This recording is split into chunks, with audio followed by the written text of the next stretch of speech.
Karen's tongs hit the grill with a clang that could wake a coma patient. Her backyard was a war zone of sizzling burgers and screaming neighbors, and she was ready to burn it all down before admitting defeat. For years, her annual barbecue had been the heartbeat of Willow Creek, a tiny town where everyone knew your dog's name but not your secrets. This year, though, the mayor, her ex-best friend, Tom, had slapped her with a cease and desist letter, calling her gathering an unsanctioned public nuisance. The audacity stung worse than the smoke in her eyes. Karen wasn't just grilling meat. She was grilling grudges.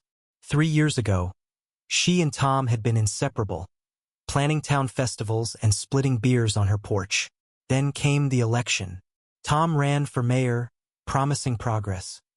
Karen backed him, believing in his vision. But power changed him. He started cozying up to the rich newcomers moving into Willow Creek, the ones who built McMansions and sneered at the town's rustic charm. Karen's barbecue, with its mismatched chairs and homemade lemonade, didn't fit their polished aesthetic. When she refused to tone it down, Tom's betrayal cut deep. He'd sided with the elites, calling her event a health code violation.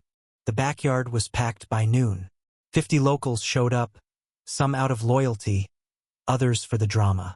Karen's daughter, Mia, 17 and sharp as a tack, manned the drink table, her eyes darting between her mom and the crowd. Across the lawn, Tom arrived with 2 cops, a clipboard, and a smirk that screamed, "I'm in charge now." The air crackled with tension. Karen flipped a burger, her hand steady but her heart pounding. "You here to eat or to arrest me, Tom?" she called, loud enough for everyone to hear. The crowd hushed. Tom adjusted his tie, his face a mask of fake regret. "Karen, you know I love your cooking, but this is illegal. No permit, no safety checks. Shut it down or I will." His voice was smooth, practiced, but his eyes betrayed a flicker of guilt. The crowd murmured. Old man Jenkins, who'd been coming to Karen's BBQs since his wife passed, shouted, "Let her cook, you suit." A few cheered. Others, the newcomers, nodded at Tom. Mia stepped forward, her voice cutting through the noise. "Mom's been feeding this town for free for a decade. Where were your permits when we rebuilt the community center after the flood, Mayor?" The crowd erupted, half applause, half boos. Karen felt a surge of pride but also fear. Mia was fearless, but this wasn't her fight. Not yet. The argument escalated fast.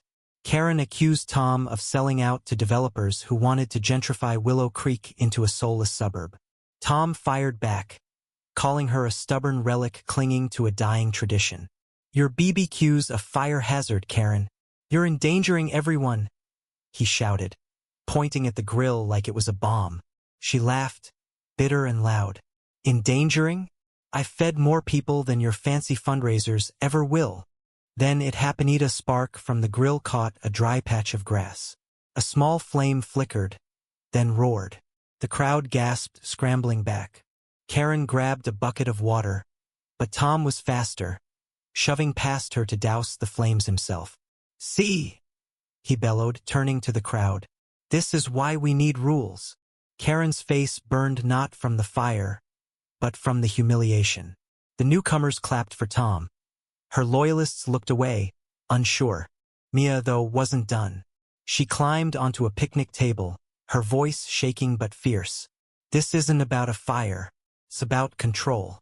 You want to erase us, Mayor, our homes, our traditions, our community. Mom's barbecue isn't just food. It's us." The words hit hard. Even some of Tom's supporters shifted uncomfortably.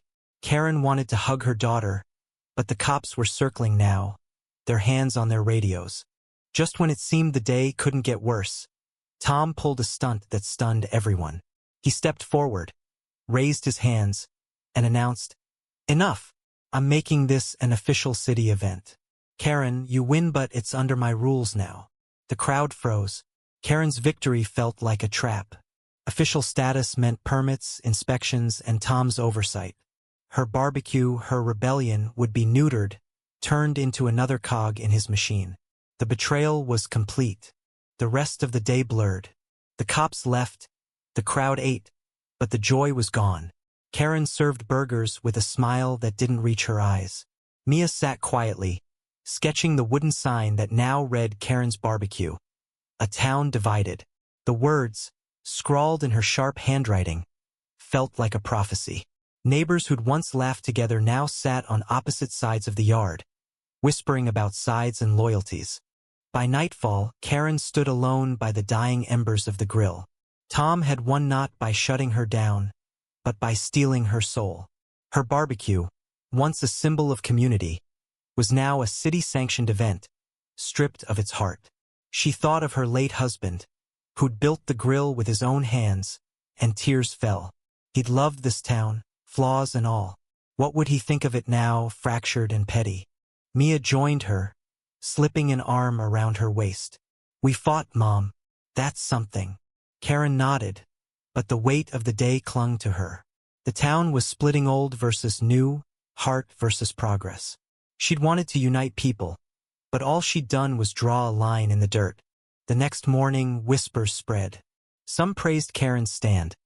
Others called her selfish, risking safety for pride.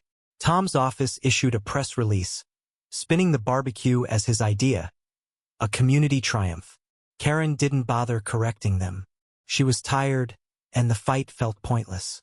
But Mia wasn't giving up. She posted a photo of the sign online, captioned, "This is our town. Who gets to decide what it becomes?" The post went viral, splitting Willow Creek even further. Karen didn't know what came next. Maybe she'd keep grilling, maybe she'd walk away. But one thing was clear. Her barbecue had exposed the town's fault lines: class, power, loyalty, and there was no going back. The embers were cold, but the fire was just beginning. What do you think? Did Karen's defiance preserve her community's soul, or did it deepen the divide? Share your thoughts on where justice lies in this fractured town.